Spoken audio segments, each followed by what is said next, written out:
Hi, everyone. Welcome back to our podcast. Thank you so much for tuning in today.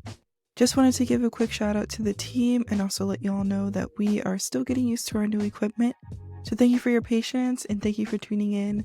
We're so excited to get started into this season's discussions and topics. Your support is so important to us. If you could, please subscribe to us on our podcasting platforms and consider leaving us a review after you've listened to a few of our stories this season. Outside of our podcast, you can stay in touch with us on our social media platforms like Instagram, Twitter, Blue Sky, LinkedIn, TikTok, things like that. Head to our website, blackwomencompbio.org, to learn more about us and to stay in touch. Alrighty, enjoy the show. Hi, everyone. Welcome back to the Comp Bio Cafe podcast. I'm Janae, and I'm joined today by Melissa Nijoma. As you all know, we serve an organization called the Black Women in Computational Biology Network. And we have had a pretty eventful 2023. This is our first year as a 501c3 nonprofit, but we've been around since January 2020. As y'all know, there are also many organizations that started up a little later in 2020 or even in 2019 and before. So we wanted to give a perspective of what this year has been like for us, both as an organization and within this ecosystem, sort of a state of BWCB and Comp Bio situation, and also an opportunity to just reflect on the year ahead. We have so many plans, so many things that we've learned this year, and I just wanted to put this together to share with our community and also with current and future members of what's going on. But if you're interested in just, who we are, learning a little bit more about us, this is going to be the episode for you.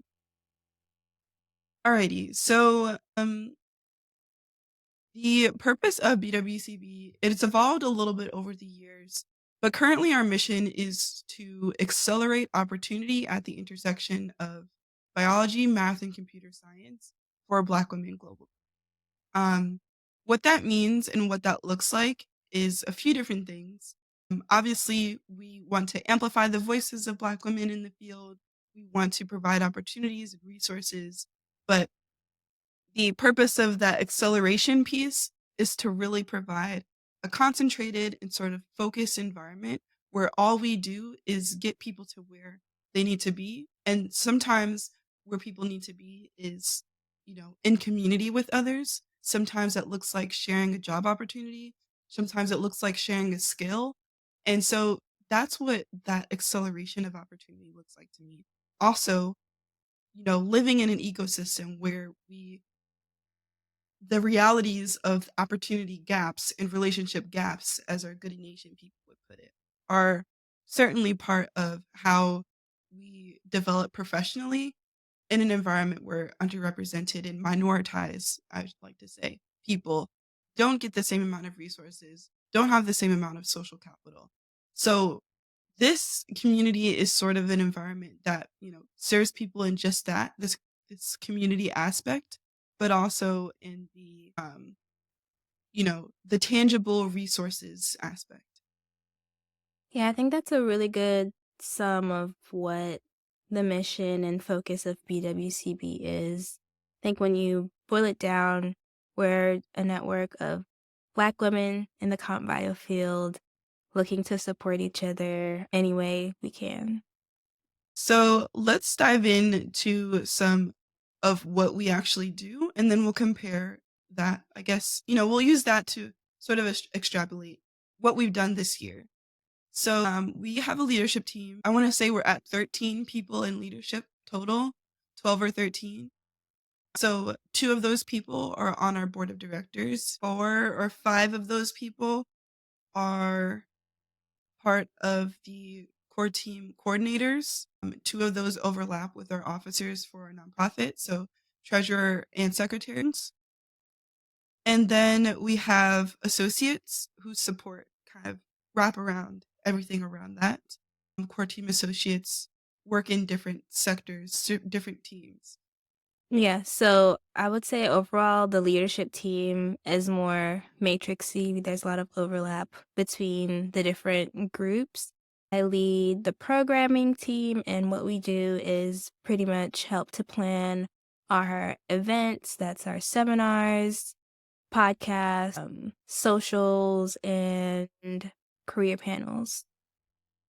Next is the professional development team. So professional development and membership, they used to kind of be one, but these are sort of our membership and sort of partnership focused roles. So professional development focuses more on obviously like sharing job opportunities. So members, you'll have access to our Slack and everything in our job posting workflow is run by the professional development team. They also might collaborate with programming to put on, different types of career panels and things like that. But also, if you ever need a resource, you need help finding opportunities, or if you need certain types of connections, we'll work with professional development. Well, you can work with professional development directly to help connect you, get you on the right path. And membership is both in managing all of our membership data. So, from the moment you go on our website and go to our homepage, under connect and hit, become a member, everything from that workflow and getting you oriented to the community, getting you the resources that you need to thrive and use the platforms to their capacity. That's all membership. And also it's, engaging our community. So highlighting our members, that all comes from membership, you know, staying on top and really knowing what's happening in our community is a major part of that.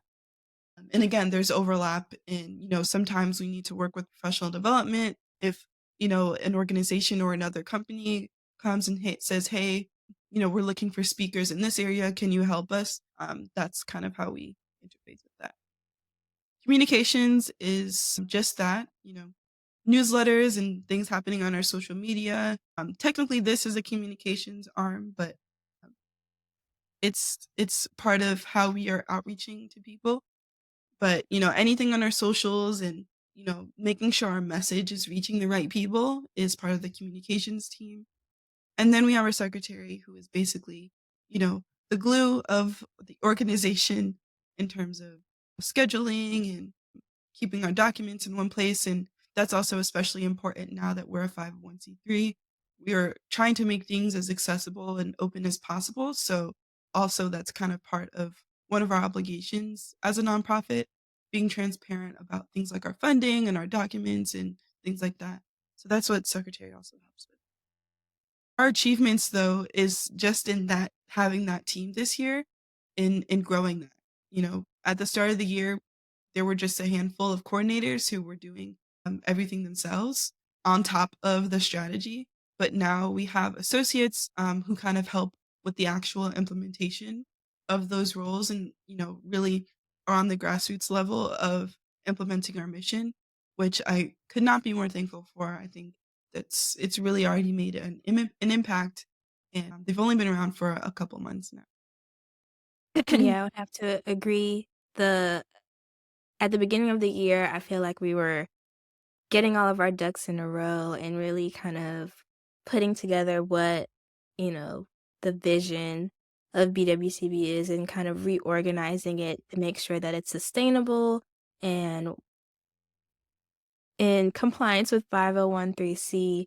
And now that we have the associates, we have the vision that's continuing to be developed. And now that we have that and the associates, we can kind of execute a lot more efficiently on the cool ideas that we have.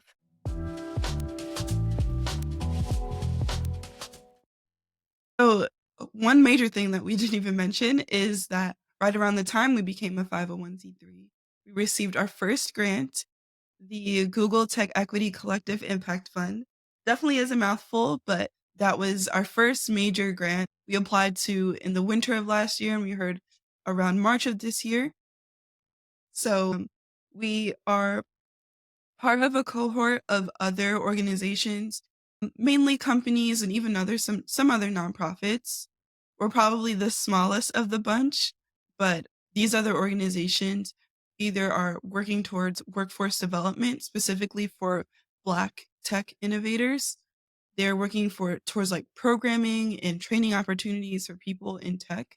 we're the only organization that kind of borders the tech and life science space.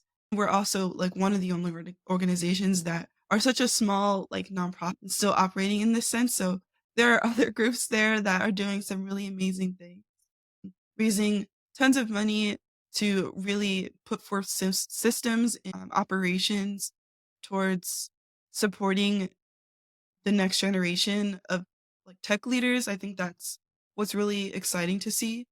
And also, Melissa had the opportunity to represent us at the Tech Equity Innovate event in Atlanta. Melissa, do you want to Yeah, share more about that? it was a real first of all, it's just a really cool opportunity to be in the space of the other, Impact Fund finalists just to see what their vision is and what they're doing and how they're thinking strategically, and so I was able to see and meet some of them in person at the Tech Innovate event in Atlanta, and that was also just another just revitalizing, seeing so many Black people in the space that are being intentional about spreading the knowledge and helping others develop and grow. It was really, really fun. Yeah, for sure. And I think also this is really helping us to understand sort of the business model aspect of the organization, how we're continuing to evolve in terms of our infrastructure and how we can think a little bit more sustainably about the future of BWCB. All of this is really being supported not only through this Google grant, but through the wraparound support from another organization called Goody Nation, which is providing is providing all of the leadership support. So we meet quarterly in huddles, connect with the other finalists, but also we're within this ecosystem of other entrepreneurs and founders. Have you heard of the hot sauce like Scotch Boys? You can find it in Target. But they're also, No. like, part of this entrepreneur collective, which is really cool. And it's been a completely different space for me, right? Like, there's so many diverse perspectives to learn from, even if, you know, we're such a different organization than a lot of them. I think this opportunity is has really been priceless. So I just looked them up and they're Jamaican, so I have to go buy them now. so another thing I wanted to mention is that in January of this year, we joined the Cambridge Innovation Center, which is a shared biotech workspace that has both like wet lab and sort of like collaborative co-working spaces for people from many different types of companies. And I think even just being here in Philly, where there is so much biotech activity happening, and being able to have access to the resources there, an office space, place to connect with other organizations, even nonprofits, especially some that work specifically in like STEM outreach in the local area for me has been really, really rewarding. And even they also have like a podcast, like a recording studio there, which in the past has been helpful. And I think for the most part, just being in that space, again, it's all about our environment. I think it's really helped to not only legitimize us, but it's literally operating as our office. And it's been a space where I could have meetings with potential collaborators with BWCB. One person has been Chad Womack, who, we met here at CSC, and we ended up being invited to DC to celebrate with UNCF, the E. Just Life Science Society celebration in DC this summer. That's another achievement. But even that, it's all about building the connections and building the community. And I think BWCB so really has built that momentum this year. So these are all, in the first quarter or so of this year. We became 501(c)(3) in March. Then in June, we received a second surprise grant from the Philadelphia Independence Public Media Foundation, and they are a foundation that funds obviously public media projects. So it could be short films, podcasts, audio interviewing, and things like that. Any storytelling really is kind of their mission, and really trying to amplify diverse voices, not only within Philly, but abroad. And I think, being able to receive that was also huge recognition from something we weren't even expecting, just, it's a discretionary grant that came from someone on their board, Janine Spruill, who I have a great connection with and worked with she's executive director for a nonprofit called Little Filmmakers. And I told her, like, hey, I have this. She's kind of seen me build BWCB since 2020. And I told her, like, hey, yeah, we do this podcast. Obviously she's in, like, you know, different types of filmmaking and audio and things like that. And she's like, wow, that's so cool.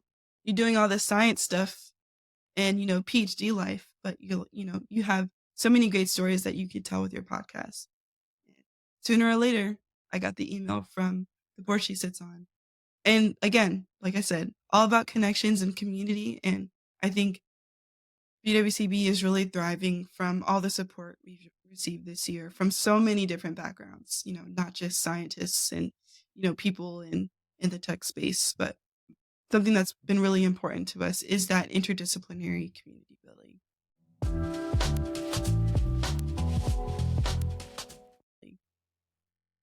Yeah. So this year we've been able to do a few podcasts and also bring back our live seminars. We had um a journal club given by two of our members, if I'm remembering correctly.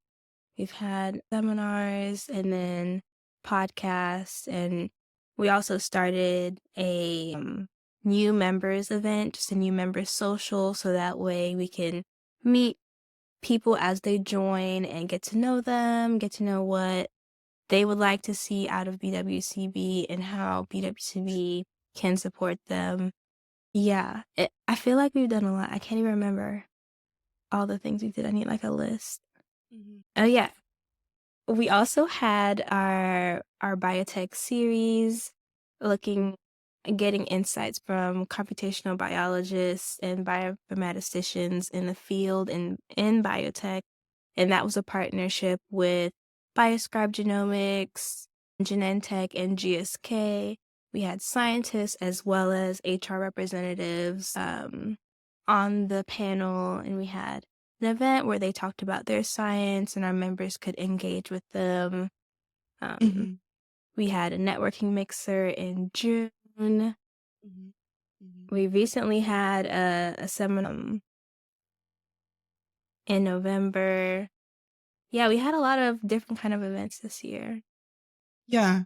I think between the mixer and like the first biotech panel, really brought in people from outside the network too. Like Mhm. the panel was for members, but even starting to incorporate people specifically from our partnerships with other companies and just starting to build those relationships. The mixer really kind of helped to prime that. And I think that's something we're going to look forward to having more in the future.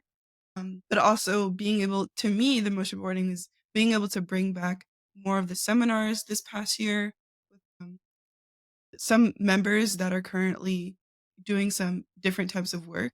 I think that is important. Being able to highlight members specifically is something that I really value. And I think even just the journal clubs and the seminars provided another opportunity to re-engage that way. Yeah, I was just gonna add that we had Ruth talk about a mentorship incubation program in Kenya. We had Tigis talk about her work in triple negative breast cancer. And then, was this not last year, Brianna? No, that was Yes. this year. Yeah, that July. was also this year. So yeah, and if you miss these events, don't worry, they're all on our YouTube. So if you search BWCB on YouTube, you'll be able to find us. And we have recordings, anything that we have permission to record. We put that there. So feel free to catch up and subscribe to us on YouTube as well, so you don't miss future postings.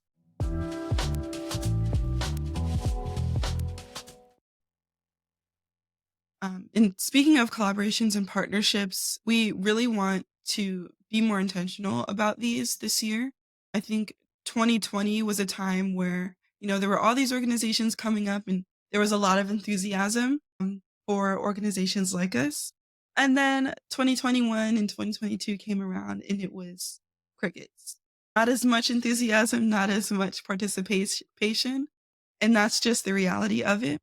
I think something that we are going to be committed to and have been committed to is continuing to hold organizations accountable, especially, all of us are part of all these different larger societies and other communities, even funding entities and companies that are wanting to hold themselves accountable even for their diversity, equity, and inclusion goals.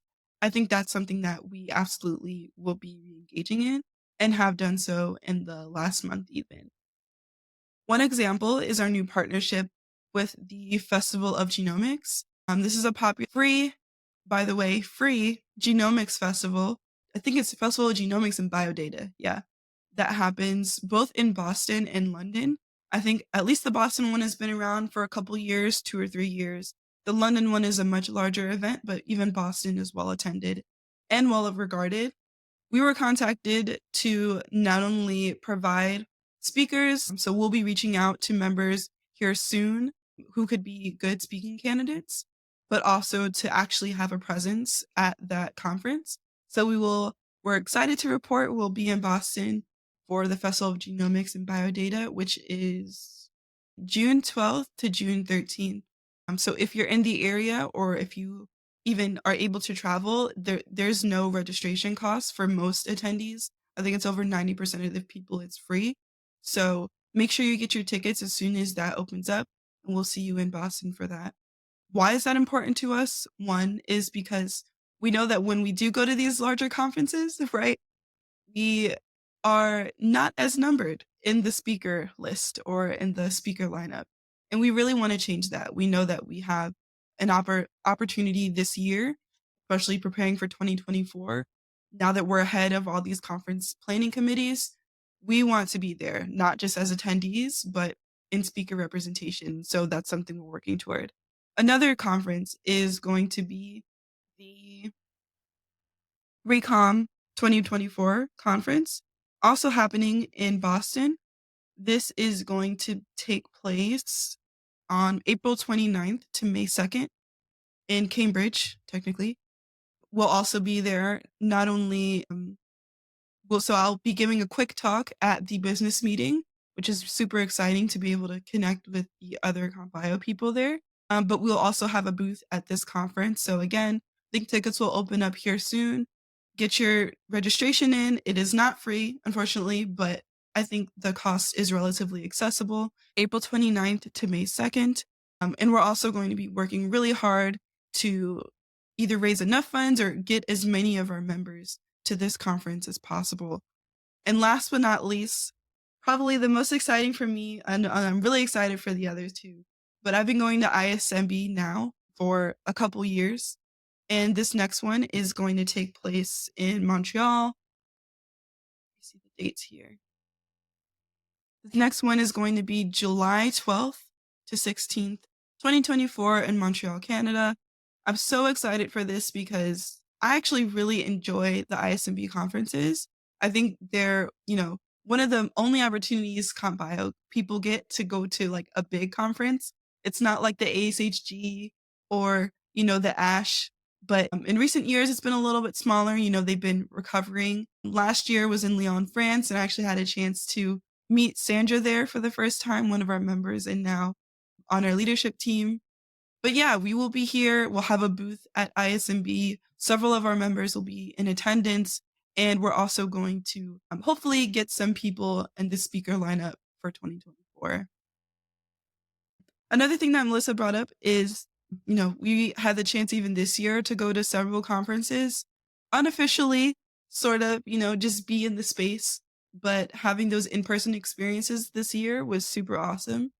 The first in-person experience, though, was in DC, where we had our DC meetup with members, and I think we had about 8 people in attendance. So that was our first time that we're formally meeting people from outside of the internet walls in real life in DC for a meetup. And then also we attended the EEJUS Life Science Society, the UNCF ceremony at NAMAC, which is the National Museum of African American History and Culture. That in itself was amazing. Being able to be recognized among those other STEM organizations. So, Black in Chem was there, Black in Physio, Black in Genetics, all the Black ins were present, and we were celebrating inside Namak at that, the historic accomplishments that we are making for Black people in the life sciences. That was tremendous, but obviously my favorite part was seeing our members. That was awesome. The next meetup was again in DC, right? Oh no, the next meetup was here in Philly where I am. So Ijama was there, a few other people in the network were there. We have obviously a lot of people at Penn, even in our leadership team, but also who are just in Philly in general. So I really want to work towards building a stronger local community here, even outside of Black women, but people of color in general in comp bio. I feel like there's a lot of opportunity here in Philly specifically. So I really want to continue building those networks. And then the next one, we were back in DC for ASHG, which is a ginormous conference. How was that for you, Melissa? It was my first time at ASHG, and it was definitely overwhelming, but it was so good to um, see you again in person and Yeah, see others, other internet, Twitter friends that we've met along the way. So that was really fun. yeah. The last time I saw Melissa was grad school interview for me when I went to Duke, and that was 2019, 2018. It had to have been 2018. And then if you're wanting to learn more about the other conferences our members were at, there was Abercams, there was SFN, there was, the Atlanta event. We recently published a blog on our website. If you go to blackwomencompile.org/blog, you'll be able to find, we talk not only about our conference experiences, but our call to action for really diversifying the space, not only in the attendees, but in our speakers. So please head to our website to read that, engage, and find how you can tap in.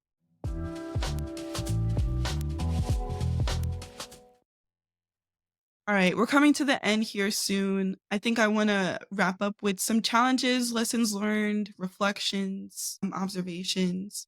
I think one important thing to me is, obviously in serving the organization in this particular capacity, I've been so focused on like setting up the foundation and making the foundation strong.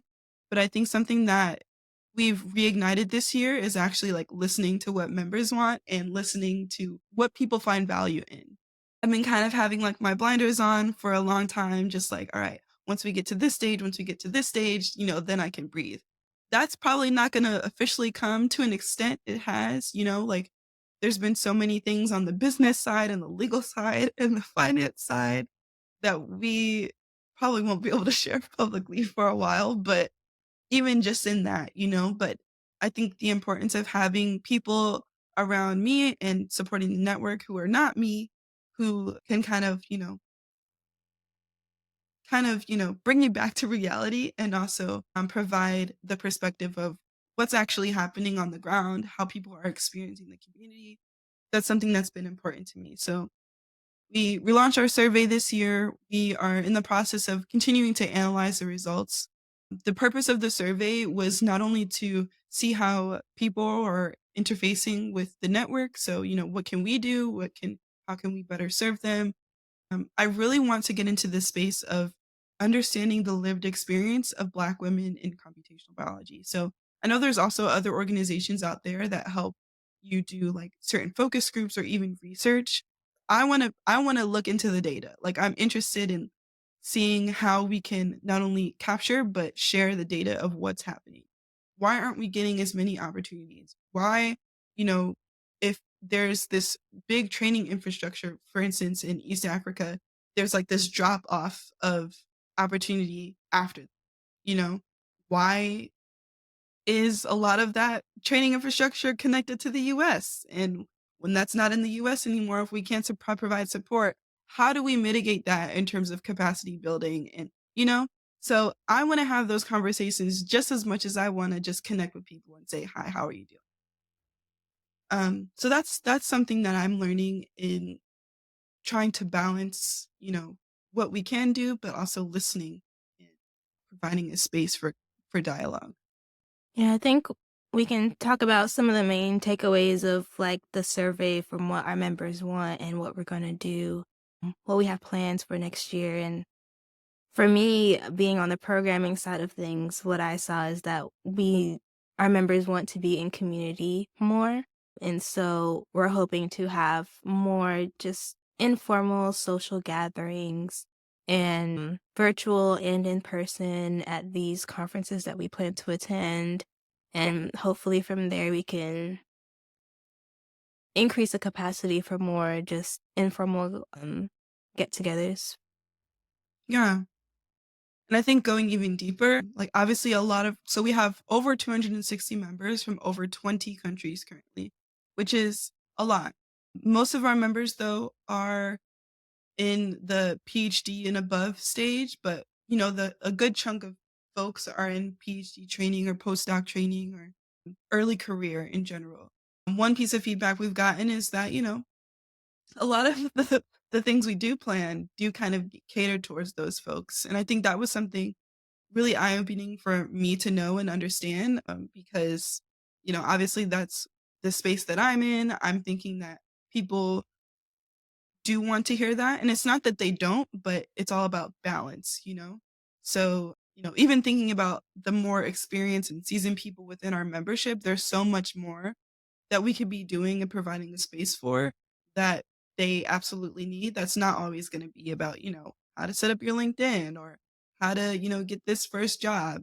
There's so many conversations we could be having around leadership development, personal development when you're more experienced and, you know, staying true to yourself or even just, how just like saying hi to people. Not everything has to be a technical workshop or a professional thing. So we are going to be having monthly socials in 2024. I think it's something we can share. And they're going to be mostly virtual, but if it's during a month where we're at a conference and we're hoping to meet more people in person, then we'll also have in-person opportunities. So that is something that I think we can easily commit to and something that I think for sure will have a great impact in how people are building community amongst the membership. I wanna have more events where we're talking about how these other domains use computational biology, right? So, not all of us work in genomics. Actually, a good handful of us work in, like, agriculture, which is something that doesn't get as much shine. So, there are a bunch of plant people who are computational biologists. Would love to talk more to them. Even Black and Marine Science just had a huge, huge conference in person, and there are marine scientists that are doing, like nanopore is being done everywhere. There are marine scientists who could be analyzing like, I don't know, coral genomes or, sea urchin genomes. So where are they and like what are they doing? That's something I'm excited. I think in terms of a final reflection, I'm so, so, so like sitting in January 2023, I was just a bag of nerves. And being now in December 2023 is insane to think about how far we've come in just 12 months. Can't There speak. Yeah, go ahead. Go ahead. there's a lot, a lot of behind the scenes stuff that happened Mhm. in 2023, which is why when you're like, "Melissa, recap the year," I'm thinking about all the non-public stuff as well. I'm like, Yeah, there's so much happening. And so yeah. I feel like a lot of that, like you said, Janae, was really setting up the foundation for Mhm. a more sustainable organization. Yeah. But becoming 501(c) is not Mm, straightforward, easy no, no. at all. We Lots did, of by the way, paperwork. yes, we got our PA charity finalized. So that, even just that, guys, like the amount of mistakes I made, but things we learned from, right? But these lessons at this point, not every lesson is a free lesson. So even in just that and building the I hate this word, Imma say it anyway, resilience. Hate it because it's used against us in a certain way, but, like, building up that armor this year, I am not the same person that I was in January 2020. I'll say that for sure. Yeah, and this org is not the same org it was in No. 2023 either, and so I feel like we've learned a lot this year. Mistakes were made, and they will not be made again. Absolutely. But I'm really excited for 2024 because I feel like we are going to be stepping into engaging with our members a lot more, Mhm. and I'm excited to see how the community build out given those different mechanisms. Mhm. Mhm. Ijoma, how about you? What are your final takeaways or even a perspective as a member and now person on the leadership? Yeah, so I just came on the leadership this past November, and what I'm really excited for is honestly getting to know more Black women computational biologists around me. Mhm.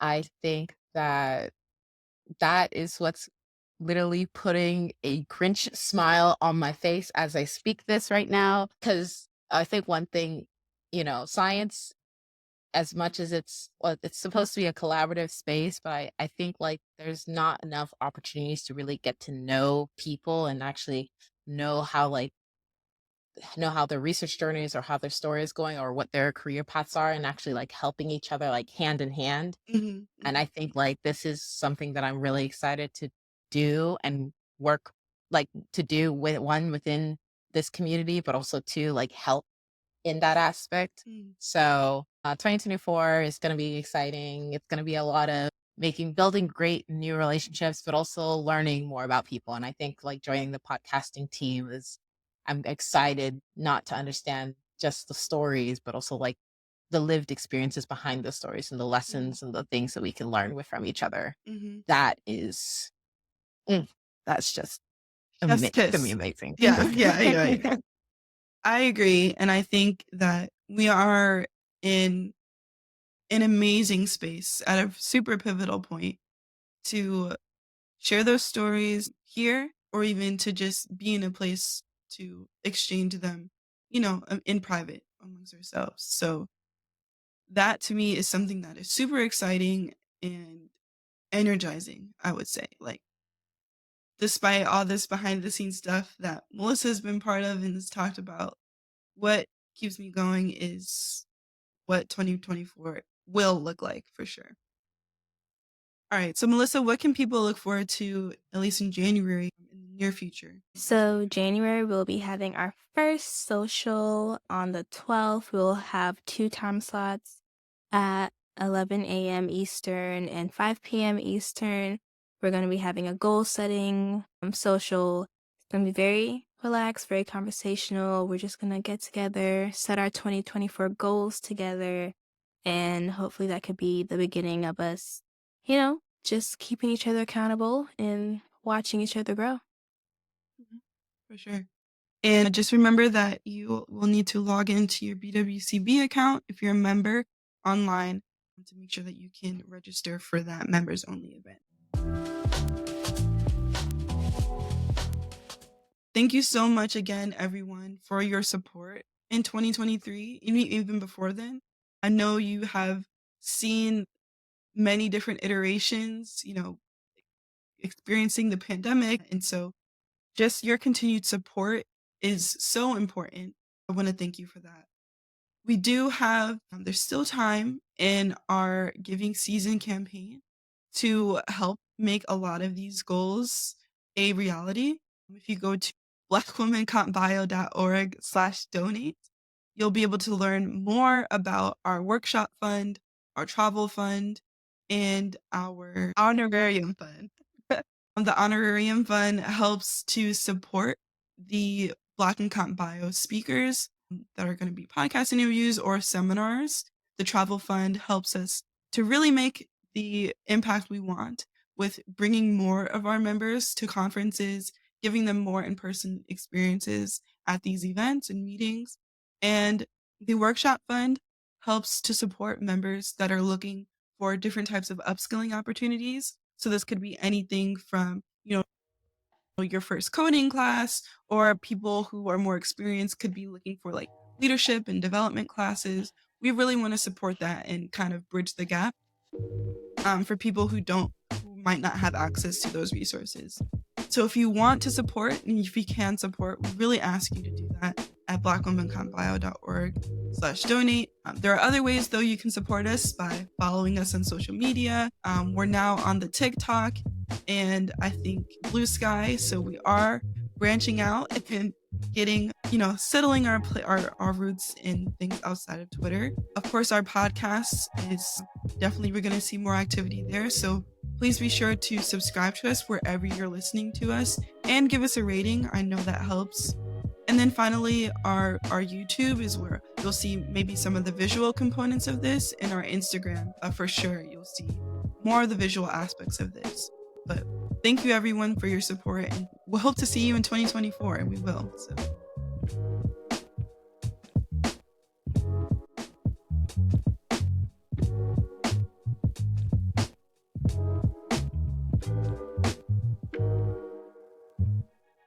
The CompBio Cafe podcast is brought to you by Ijama Mirabiku, Melissa Minto, and Janae Adams.